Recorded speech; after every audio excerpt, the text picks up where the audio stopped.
que se está iniciando, así que... Ajá. Ahí está, ahora sí. Ahí se Seguro puso lo va a rojo. tener que subir a YouTube, porque cuando es más de una hora o una hora, por Ah, no mail o alcanza. por WhatsApp no se puede pasar.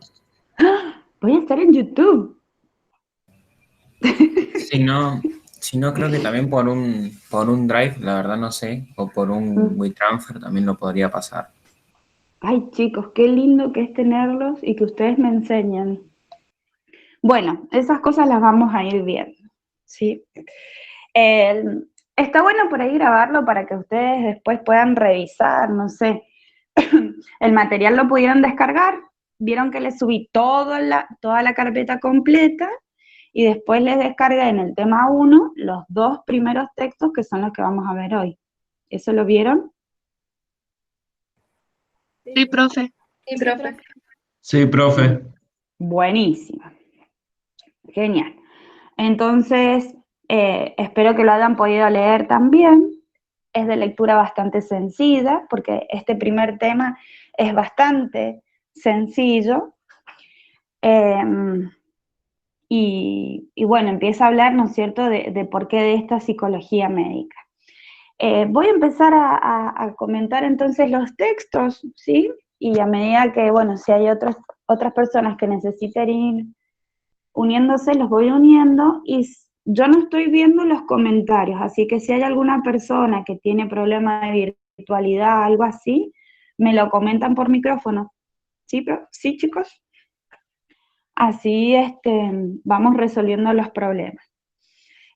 Lo mismo que si van teniendo algún tipo de inquietud, me van parando. A la vieja escuela me gustaría que ustedes también puedan ir tomando sus propios apuntes, así que si yo voy muy rápido, pídanme pausa, o pídanme repetir, no hay ningún problema, repito todas las veces que sean necesarias. Así que vamos a empezar con los dos textos. Los dos textos que teníamos que leer era justamente uno de una revista de salud mental de Mercedes Navarro y Pilar Silveira, ¿sí?, que habla de por qué de una psicología médica, lo cual me pareció muy interesante iniciar la materia con esta pregunta, ¿no es cierto? ¿Por qué una psicología médica en kinesiología? ¿Qué tendrá que ver la psicología con la kinesiología? ¿No? Entonces, porque ustedes también se habrán preguntado, ¿qué tendrá que ver? ¿Por qué tenemos que ver psicología cuando en realidad la kinesiología tiene más características médicas y no tanto emocionales o psicológicas? ¿Sí? ¿Ustedes se preguntaban por qué teníamos psicología?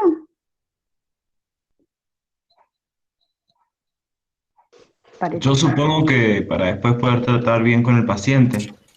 Bien. ¿Lo alcanzaste a leer al texto? Sí, algo leí. Buenísimo. Bien. Profe, yo con lo que leí acá Sí. del texto, Sí. también sirve para también fijarse, por lo que entendí, de dónde viene la persona, cuál es el ámbito familiar que tiene y cómo ayudarlo con la enfermedad o con lo que tenga, porque también el ámbito familiar influye mucho en la recuperación del paciente. Entonces, bueno, nada, eso me llamó un montón la atención. Bien, bien, bien. Había otra persona que había abierto el micrófono. Juli, ¿fuiste vos? ¿No? Bueno. Sí, profe, pero era porque yo me hice la pregunta de por qué psicología médica. Ah, bien. Vos entraste en la duda de decir, ¿por qué tengo que estar con esta psicóloga si malísimo, nada que ver? ¿Algo así? No tan así, pero sí. Pero sí, no le encontraba sentido. ¿Y quiénes de ustedes hace terapia? ¿Hay algunos que ha ido al psicólogo? ¿No? No se asusten si van al psicólogo. Sí, yo varias veces. Bien. Se cortó. Yo también. Muy bien.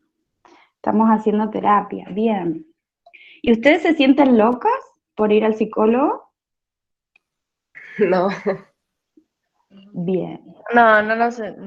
Yo no me siento loca. Cuando era bien. chica, por ahí le decía a mi mamá que estoy loca, por eso me vas a mandar. Pero no. Sí, sí, sí. Después de grande entendés. Muy bien, y después de atravesar la experiencia, ¿no? Porque muchas veces esos son los mitos que esconden cada una de nuestras profesiones. El primer mito que esconde la profesión de ustedes de kinesiólogo es que solamente una persona necesita ir al kinesiólogo porque necesita masajes. Y fíjense que ustedes en su profesión, en la formación de su profesión, van a entender que no son masajes, sino que son reestructuraciones en determinadas partes del cuerpo y tienen que ver justamente con tratamientos muchas veces localizados. ¿Mm? Y el gran mito que nosotros tenemos con respecto a la psicología es eso, que los psicólogos son para los locos. Y eso viene por las películas de los psiquiatras y de los loqueros que existían antes, porque eso sí estaba, ¿no? Pero bueno, se mezcla un poco la psiquiatría con la psicología. Y fíjense que la psiquiatría también trabaja con psicopatologías específicas, pero no necesariamente con locos, ¿sí? Porque bueno, ahora por ejemplo con el tema de la pandemia se han aumentado un montón las consultas a la psiquiatría, justamente por estados de somnolencia, de ansiedad, de angustia. ¿Mm? Entonces no necesariamente tiene que haber una psicopatología de base para concurrir a una consulta psiquiátrica, menos a una consulta psicológica. Y para los chicos que están trabajando o están practicando algún deporte, ¿han tenido alguna experiencia con psicólogos, algún psicólogo deportista o algún psicólogo de deporte que haya hecho alguna intervención? Yo no, pero sí escuché una vuelta de una persona que, ¿cómo se llama? Se fue a tratar con un psicólogo porque tenía la idea de que siempre iba a tener una lesión y salía a Ajá. jugar un partido y se lesionaba, pero no pisaba ni la Ah, cancha, o sea, por otro ejemplo, no que haya pisado la cancha, pero cualquier salto, cualquier cosa, ya le doy el tobillo. ajá. Y yo digo, re raro, ¿cómo va a ir un psicólogo si tenés que pensar, no me voy a lesionar, no es necesario? Y bueno, nada, después entendí que, bueno, hay todo un trasfondo y eso. Claro, claro. El mismo miedo a lesionarse hacía que él ejecutara y sintiera ese dolor. Fíjense qué importante, ¿no?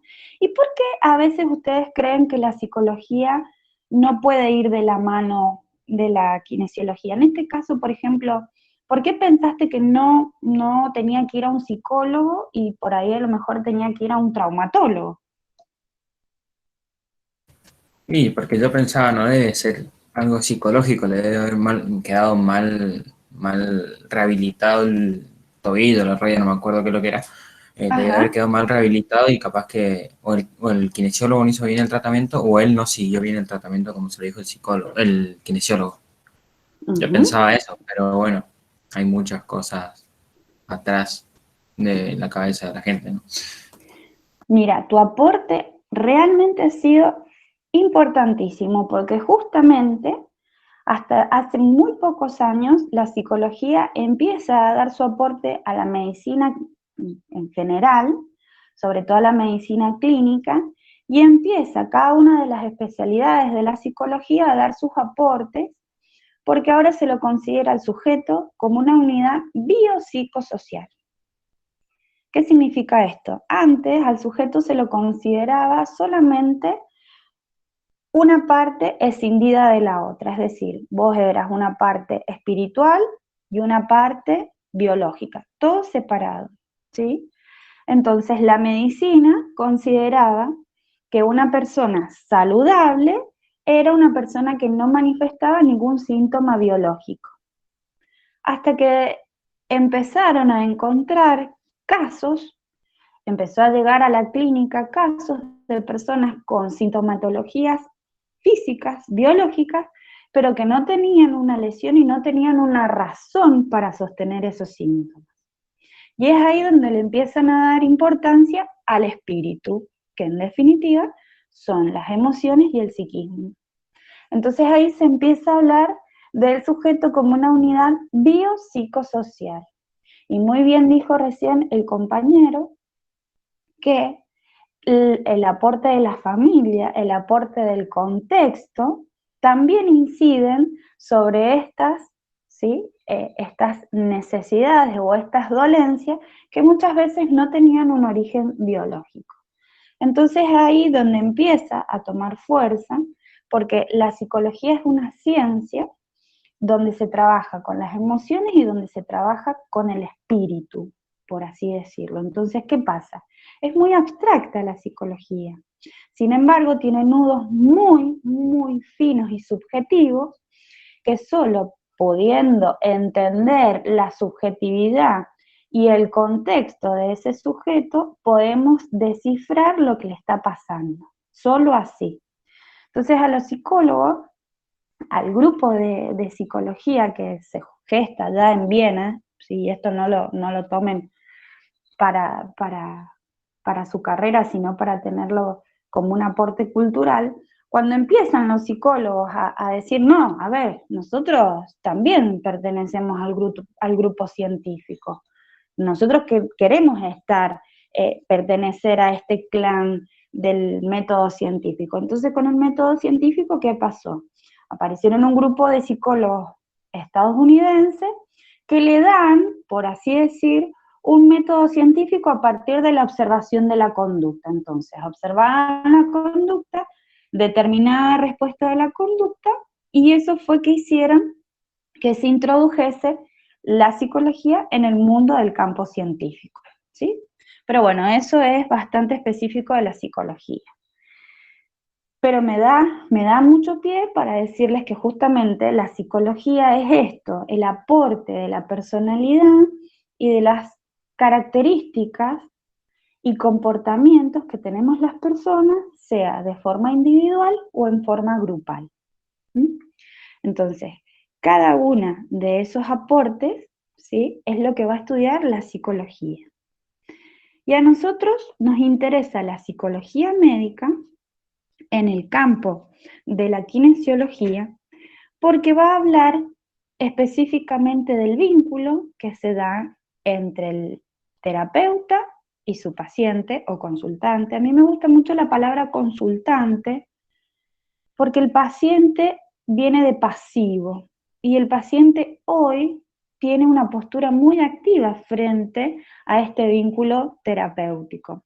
Vínculo terapéutico no desde la psicología, vínculo terapéutico lo digo traumatólogo, kinesiólogo, neurólogo, psicólogo, todo eso es lo terapéutico. ¿Me van siguiendo? Otro de los temas que incumbe a la psicología médica tiene que ver con la confianza profesional y la confianza hacia el consultante. Esto es muy importante porque es lo que va a garantizar que el tratamiento sea acorde a las necesidades del consultante.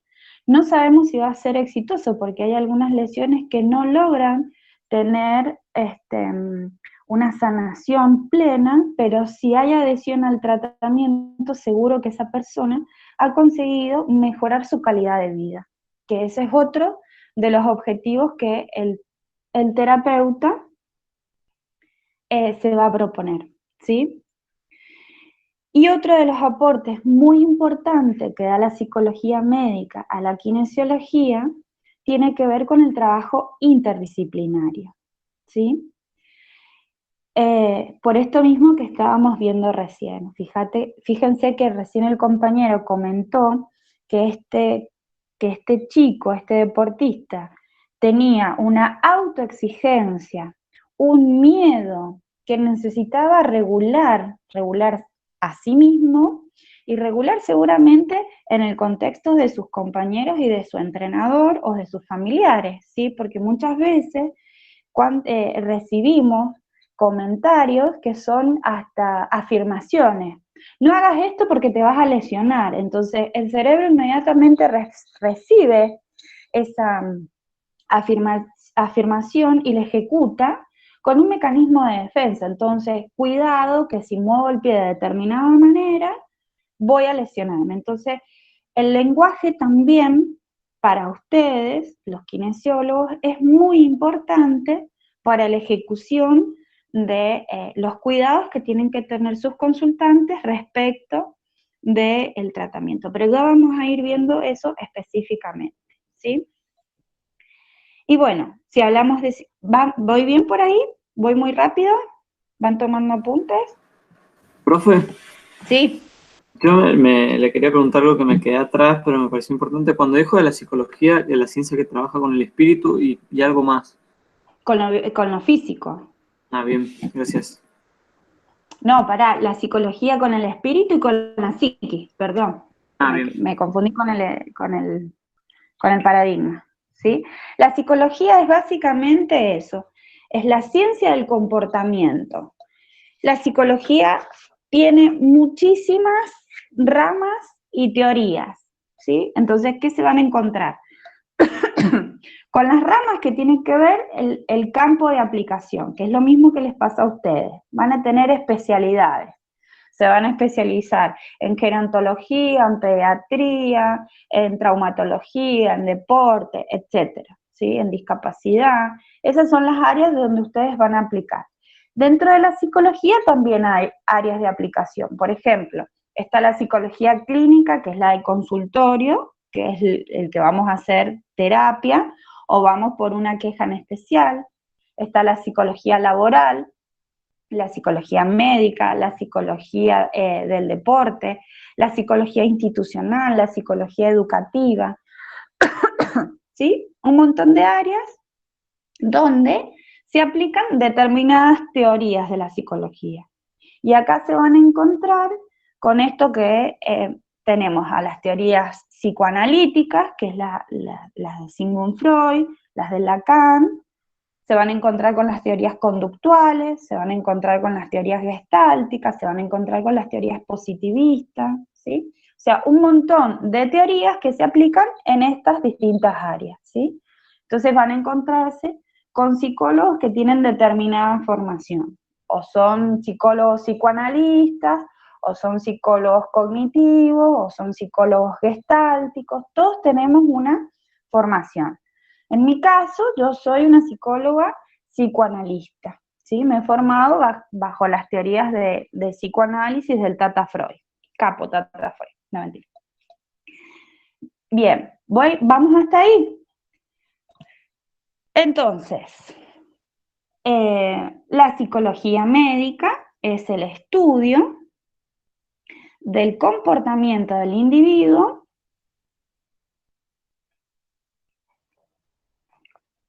en un contexto constituido por la salud y la enfermedad.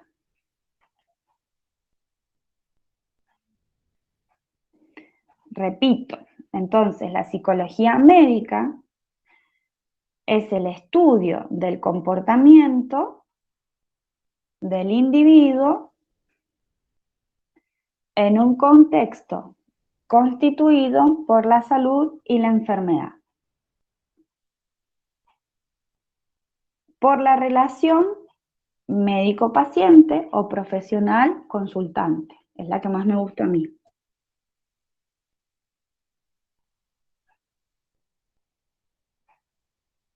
El paciente viene con una queja, con una enfermedad, y el profesional es quien promueve la salud.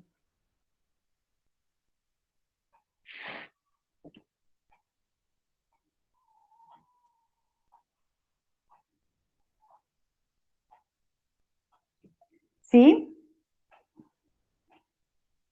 ¿Necesitan, repito algo? No, profe, está bien. Bien. Recibe aportes de otras disciplinas, la psicología, la medicina, la educación para la salud, higiene y ecología. Son aportes de otras ciencias, ¿sí? Repito, aportes de la psicología, de la medicina, de la educación para la salud. de la higiene.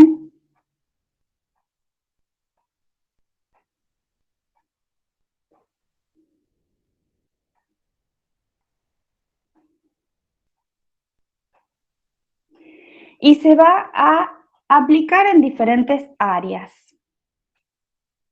Justamente en la interacción entre el dolor, los procesos de enfermar y los efectos terapéuticos. Esto quiere decir, entre esta relación que se da entre lo que trae el consultante y lo que aporta el profesional, ¿sí? Entonces, dentro de las áreas de aplicación, tiene que ver con la interacción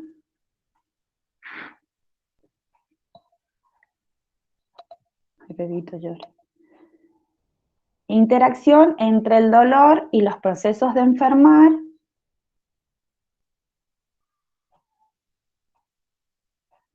y los efectos terapéuticos. Recuerden que ese aspecto tiene que ver con la dolencia del consultante y el tratamiento que le brinda el profesional.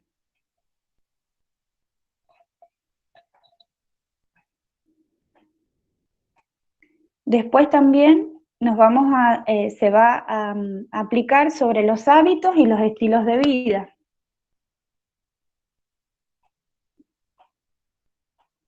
Volvamos al ejemplo que decía recién el compañero de este deportista, que tiene miedo a lesionarse. Si ese miedo es infundado, es decir, no tiene una razón de ser, pero sabemos que el chico sale todos los fines de semana, no duerme bien, se alimenta mal, trabaja todo el día y se exige en el deporte, hay que hacer una intervención en ese estilo de vida, ¿sí? Porque si no, la lesión va a seguir persistiendo.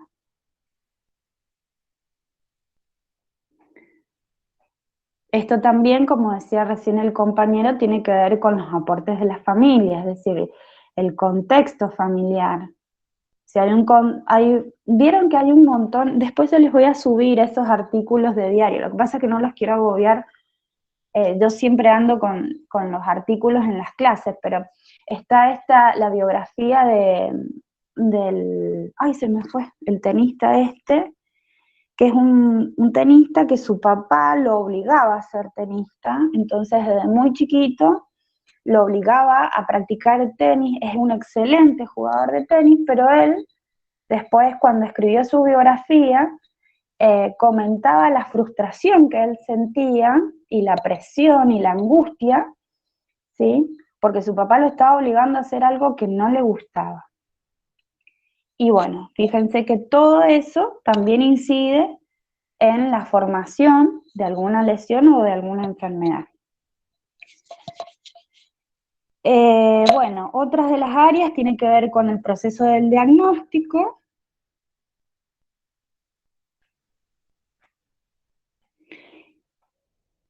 Y después otra de los aportes es, dice, la área de la psicología médica como educador. ¿Qué significa esto? Que nosotros, los kinesiólogos o el equipo terapéutico, no solamente trabaja sobre una dolencia, sino que también trabaja sobre la prevención, es decir, prepara y esgrima, ¿sí?, una serie de pautas preventivas, cómo evitar llegar a la enfermedad, la lesión, etcétera, ¿sí? ¿Quedó hasta ahí? Sí, profe. Perfecto. Avanzo entonces. Vamos a ir, entonces, la psicología médica, otro de los grandes, digamos, puntos de referencia o de estudio tiene que ver con los conceptos de salud y de enfermedad. La kinesiología también pertenece a las ciencias de la salud. Entonces tenemos que tener un conocimiento, aunque sea mero conocimiento, sobre lo que es la salud. La Organización Mundial de la Salud, a partir de los años 50, la define, ¿sí?, como un estado de bienestar completo, físico, psíquico y social. Y no solo la ausencia de la enfermedad. Y esto es un giro trascendental en la historia de la medicina, porque hasta ese momento se regían bajo el paradigma biológico, en donde la persona estaba sana si no presentaba ninguna sintomatología física. Entiéndanlo bien a esto, porque siempre es una pregunta de examen. Hasta los años 50, la Organización Mundial de la Salud concebía la salud como la ausencia de la enfermedad. Y la enfermedad era justamente esto, una presencia de una dolencia física, biológica, que tenía un tratamiento médico. En los años 50, con el aporte de la psicología y de otras ciencias que demuestran que el sujeto es un sujeto biopsicosocial, es decir, necesita para su desempeño de las tres áreas, de lo emocional, de lo biológico y de lo social, para desenvolverse. Entonces, ahí la Organización Mundial de la Salud cambia su concepto y dice que justamente es un estado de bienestar completo, físico, psíquico y social, y no solo la ausencia de la enfermedad. Sin embargo, hasta en este último tiempo, ese concepto también está un poco en debate, porque nunca los sujetos logramos estar en un estado de bienestar completo, ¿sí? ¿Por qué? Porque fíjense lo que nos está pasando ahora con el tema de la pandemia, ¿no? Estábamos todo bien hasta que de repente apareció este bichito que condicionó todo el contexto social, ¿sí? Nos ha puesto en un estado de alerta constante, porque el cerebro está justamente en este estado de alerta, de cuidado, sobreexcitado, sobre demanda, ¿sí? Todos tenemos este estado de alerta, que es lo que vamos respondiendo adaptativamente, ¿sí? Estamos en estado de alerta a la mañana para despertarnos, para hacer las tareas en todas me refiero, no solamente las tareas universitarias. Entonces, ¿qué pasa? Ahora, como hay un peligro externo, el cerebro está todo el tiempo con este estado de alerta, con este cuidado, que no significa que vaya a garantizar que nos estemos cuidando específicamente, ¿sí? Pero esto es un canon genético que traemos los seres humanos para adaptarnos al contexto, ¿sí? Entonces, bueno, y eso es lo que después nos genera un gran estrés, pero eso es material aparte que lo vamos a poder ir viendo más adelante.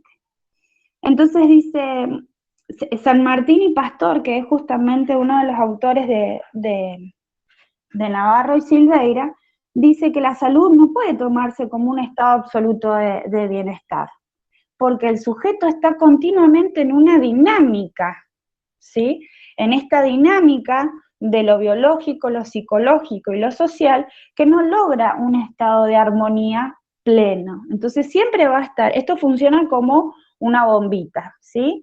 Cuando, por ejemplo, me tomo un resfrío, ¿sí? O me agarro un resfrío, ¿qué pasa? Estoy molesta porque estoy estornudando, me duele el cuerpo, tengo mocos constantes, se me moja la nariz, entonces estoy re idiota, re molesta, entonces viene mi hijo y me hace una pregunta y le contesto re mal, ¿sí? Eso es un estado de desequilibrio, ¿sí? Y el organismo está continuamente intentando restablecerse, ¿sí? Entonces por eso aparecen los mocos, por eso aparece el estornudo, por eso aparece el mal humor, porque no, en ese momento no necesito que me estén invadiendo, que me estén presionando, ¿sí? Pero nunca estamos con una respuesta acorde. Entonces, ese concepto de salud de la Organización Mundial de la Salud está en cuestionamiento porque responde a una visión utópica, también como la anterior. Es decir, no estamos siempre bien, no estamos siempre en equilibrio, ¿sí? Entonces, esa situación la tenemos que tener muy presente porque cuando llega un consultante a nuestro consultorio o a nuestra entrevista, sabemos que viene en un estado de desequilibrio, viene con una queja, ¿sí? Y la queja nunca va a ser solamente biológica, nunca va a ser biológica, siempre va a tener estas otras connotaciones y variantes. Por eso es tan importante la psicología médica para la kinesiología, ¿sí? ¿Por qué? Porque a ustedes se los está formando con un perfil profesional en el que no solamente tengan que saber sobre anatomía, fisiología y el cuerpo en general, sino que también tienen que tener aportes de otras materias, en este caso de la psicología, para saber por qué esta persona, este deportista, este chico, me vino al pelo el comentario de tu compañero de deporte, por qué este chico viene a la consulta, ¿sí? Temiendo tener lesiones cuando no se lesiona. Entonces ahí nosotros le vamos a dar un espacio de escucha, es decir, lo vamos a escuchar y vamos a poder entender. No porque nos formemos como psicólogos, sino porque esa información nos va a servir para la adhesión del tratamiento. Y me voy a detener en este concepto de adhesión de tratamiento, porque es algo que a ustedes les va a servir a la hora de derivar o de solicitar algún informe con otro profesional, ¿sí?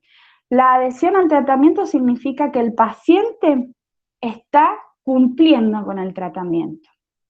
Cuando no hay adhesión es porque el paciente se está resistiendo. Y acá es, digamos, lo específico de la relación médico-paciente, la confianza, ¿sí? Cuando no hay adhesión al tratamiento, nosotros vamos a hacer 1.000.000 de cosas y el paciente no las va a cumplir. Le vamos a decir, bueno, tenés que salir, supongamos, no sé, a este chico que, yo no sé mucho de kinesiología, pero algo he visto en el consultorio con mi compañera. Viene el deportista, entonces le vamos a decir, bueno, mira, no vas a poder salir a correr, pero sí salir a caminar, como para mantener ese hábito deportivo. Y cae al día siguiente y le pregunta al kinesiólogo, bueno, ¿y cómo estuviste ayer? ¿Qué hiciste? No, ayer como me sentí bien salí a correr. Me corrí, no sé, 7 kilómetros, 8 kilómetros, a lo mejor es poco, no sé. Tampoco soy de correr.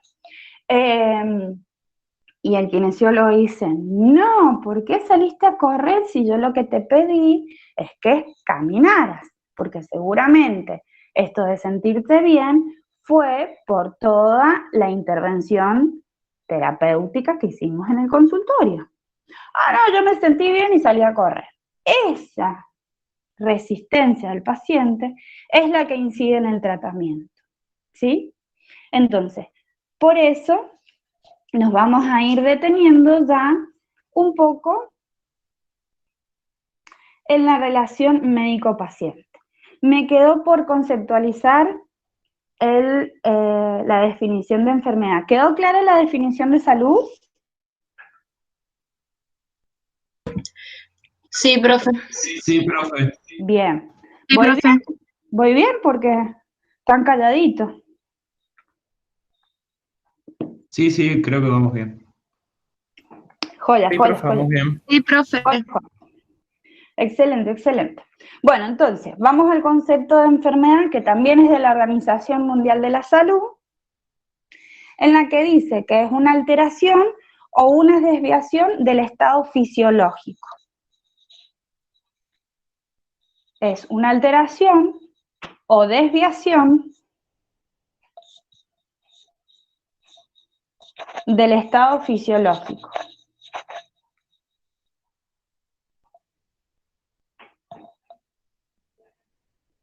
En una o varias partes del cuerpo. Fíjense qué específico, ¿eh? La definición de enfermedad sigue siendo biológica, o sea, una resistencia de esta gente no nos quieren a los psicólogos. Entonces, una alteración o desviación del estado fisiológico en una o varias partes del cuerpo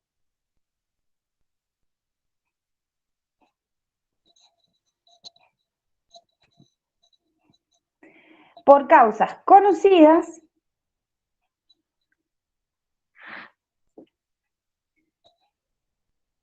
manifestadas por síntomas.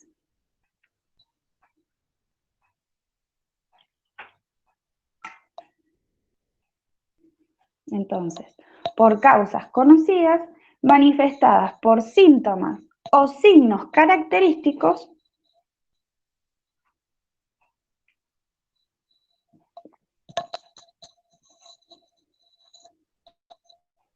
cuya evolución de evolucionar, es más o menos previsible. En el caso de ustedes, por ejemplo, esta definición respondería a una persona que se levanta, que no puede mover su cuello y le cuesta levantarse, puede estar respondiendo a una rectificación de toda la parte del cuello, de la parte lumbar, etc. ¿Sí? Es decir, hay un signo o un síntoma que está dando un indicio de lo que puede estar sucediendo en una parte del cuerpo de ese estado fisiológico. ¿Se entiende? Bueno, y ahí tiene un montón de especificaciones que no me interesa que ustedes las tengan. O sea, que las sepan, porque son especificaciones que si las googlean las van a encontrar. Esas las pueden googlear ustedes cuando hagan su trabajo de tesis y demás.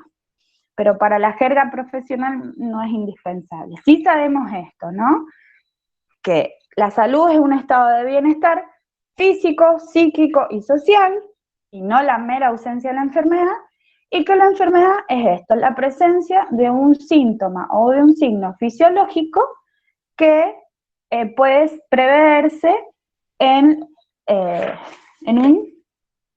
un tratamiento, ¿sí? Bueno, y ya me estoy quedando corta de tiempo para hablar de la relación médico-paciente, pero bueno, esto lo voy a hacer en términos bien generales, porque lo voy a retomar la semana que viene con otros conceptos que tienen que ver con los aspectos de la personalidad. Ya enseguidita les voy a subir el material, ¿sí? Y la actividad que responde a este primer tema. Bueno, entonces, en esta relación médico-paciente, tenemos dos personas, el médico y el consultante, ¿sí? El médico es una persona que tiene la formación teórica, la formación práctica, ¿sí? Que lo ha llevado a lo largo de la historia, y esto me remonta a lo que les decía al principio de la clase, ¿no es cierto? El método científico, aparecen los médicos, aparece alguien que estudia el cuerpo y que lo empieza a curar. Entonces, esa idea de curar ha llevado a que al médico y a la medicina se lo jerarquice en un estado de omnipotencia, ¿sí? Entonces, es un ser como intocable, es el portador de la cura. Hasta hace mucho tiempo, insisto, hasta los años 50 aproximadamente, el médico tenía esta jerarquía, este estatus social por ser el portador omnipotente de una cura. Y el paciente era un mero consultante, él iba y se ponía a disposición de este Dios médico que lo va a curar y que le va a proveer su salud, ¿sí? Pero ¿qué es lo que pasa? Los avances tecnológicos, los avances científicos empiezan a decantar esta omnipotencia del médico, empieza a caer, o sea, ya no es tan copado porque hizo una operación a corazón abierto y fue todo, wow, una proeza. No, porque ahora hay un aparatito que le está diciendo si se está teniendo un paro cardíaco, si necesita más sangre, si está entrando en algún colapso. Entonces, ya hay una máquina que le está avisando, ojo, ya no sos tan copado, le empiezan a decir, ¿no? Entonces, el paciente empieza a tener como otra postura frente a esta relación. Entonces, empieza a consultar, empieza a preguntar. Antes no, ¿viste? Vos ibas al médico, el médico te decía, tómese esta pastillita y hágase estos análisis y listo. Y uno así, como un burrito, así, ¿no? Iba, se tomaba la pastillita, así, y nada, estábamos curados. ¿Pero qué pasó? Tomé la pastillita, hice lo que me dijo el doctor, pero no me estoy curando, sigo enfermo. Vuelvo a ir al doctor, el doctor dice, no, ahora te vas a tomar esta otra pastillita y te vas a hacer este otro tratamiento. Y sigo enfermo. Entonces, eso empieza a decantar esta idea de el médico con su omnipotencia y el consultante o el paciente empieza a tomar una posición activa, empieza a preguntar, bueno, pero ¿para qué es esta pastillita? Porque yo sigo sintiéndome mal, yo sigo teniendo dolor de cuerpo, sigo teniendo el insomnio, ¿para qué es esta pastillita? ¿Cómo? Vamos a preguntar. ¿Cómo es que mi paciente me está preguntando y está poniendo en duda, y ahí viene lo de la confianza de recién, está poniendo en duda lo que yo le estoy dando? Entonces, ahí empieza nuevamente, ¿sí?, a enfrentarse o a confrontarse la relación médico-paciente, en donde antes, con el paradigma anterior, el paradigma biológico, ¿sí? Recuerden que el paradigma biológico es que el sujeto era solamente una sintomatología física. En ese paradigma, esta relación médico-paciente era jerarquizada, es decir, el médico daba una orden que el paciente debía ejecutar y ahí se producía la cura. Entonces, ese estado de omnipotencia es lo que hizo que el médico se manejase con algunas situaciones como, no quiero decir palabras que no son, pero como de,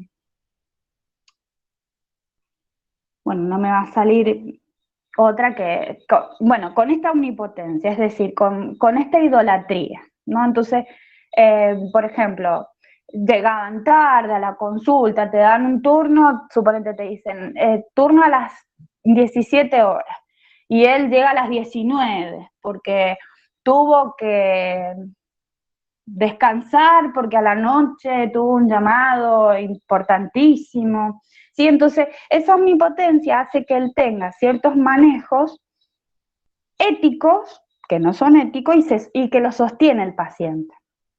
Con el avance de la ciencia y con el avance de este concepto de sujeto como biopsicosocial, como una unidad biopsicosocial, hace que la relación médico-paciente se equipare y sea un equipo, que esté consolidado por la confianza entre ambos.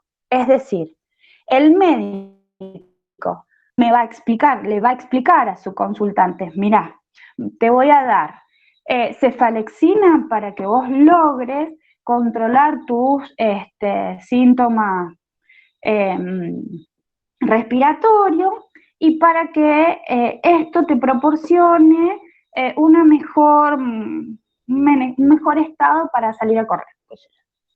Hay una explicación del médico, hay un posicionamiento en el que el curar tiene que ver con una formación educativa.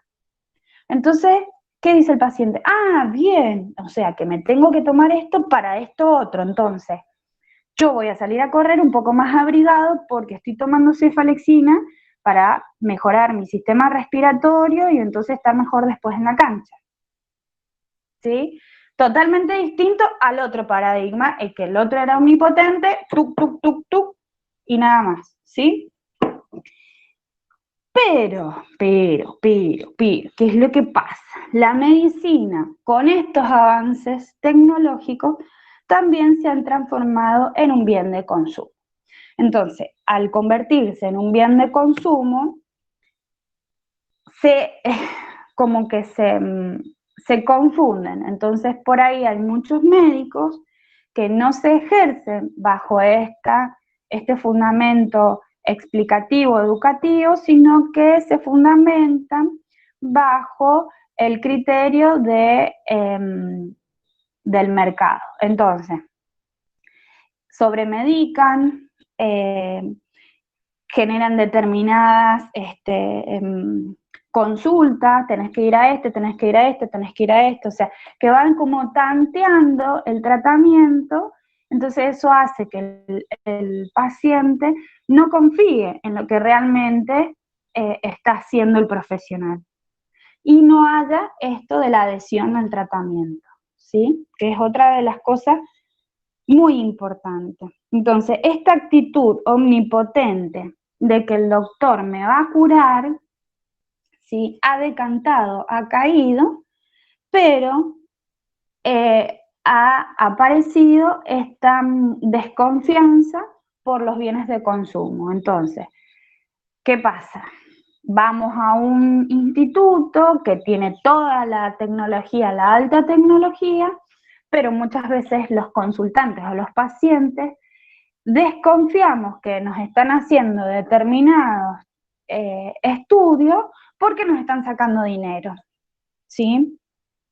Entonces, ahí es donde vuelve otra vez esta situación de omnipotencia que persistía antes, pero que ahora tiene estas nuevas características, ¿sí? Entonces, por eso es tan importante que el terapeuta logre vigilarse sobre sí mismo y logre responder adecuadamente al tratamiento, a lo que pretende, cuáles son los objetivos de ese tratamiento y poder ir explicándole. ¿Me van siguiendo? Eso respecto del primer punto.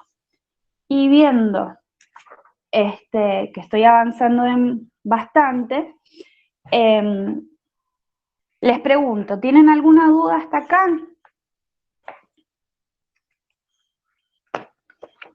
No hay dudas. No, profe, yo no. Bien. No, profe. Buenísimo. No, profe. Fíjense que todo lo que les he estado dando es un complemento de los dos textos, ¿sí? Yo tenía como actividad que hicieran un cuadro sinóptico o un cuadro conceptual, el que a ustedes les venga bien, el que estén acostumbrados a hacer para forma de estudio, de este primer texto, porque una psicología médica de Mercedes Navarro y Pilar Silveira, ¿sí? Yo ahora se los voy a subir, que en realidad es para que lo puedan ir haciendo ahora, completando un poco lo que yo he estado conversando con ustedes, ¿sí? Tienen toda la semana para presentarlo y estaría bueno que lo pudieran tener para el martes que viene, así el martes que viene este cuadro sinóptico les sirve para ir comprendiendo el otro punto que tiene que ver con la personalidad, ¿sí? ¿Dudas hasta acá? No, profe. No, profe. Bueno. No, profe. Somos los 31 de la semana pasada. Estoy viendo que estamos las mismas personas. ¿No hay nadie nuevo? No. No. Bien. Bueno, chicos, entonces vamos a dejar hasta acá. Para los que les ha faltado hacer la dinámica de las manos, todavía tienen tiempo, está abierto. Me gustaría que todos lean las manitos que han subido, que están muy bonitas, que me han gustado mucho conocerlos. Les he puesto bienvenida nada más, porque si les pongo, qué lindo que haces deporte, bueno, me iba a demorar un montón y quería leerlas todas las manitos. Así que pónganse ahora, si ahora tienen el tiempo, a hacer entonces el cuadro sinóptico o conceptual, el que ustedes elijan, sobre el primer texto, porque una psicología médica, el otro texto no, ¿sí? Y ya la semana que viene vamos a trabajar sobre personalidad, ¿sí? Profe, ¿el video cuándo lo va a subir? Y ahora tenemos que subir el grupo del WhatsApp. Ustedes ya se conocen, si quieren, me agregan a mí y yo después le agrego a la profe. ¿Les parece que hagamos así? Sí, profe, pase su número acá por el Listo. chat. 264 67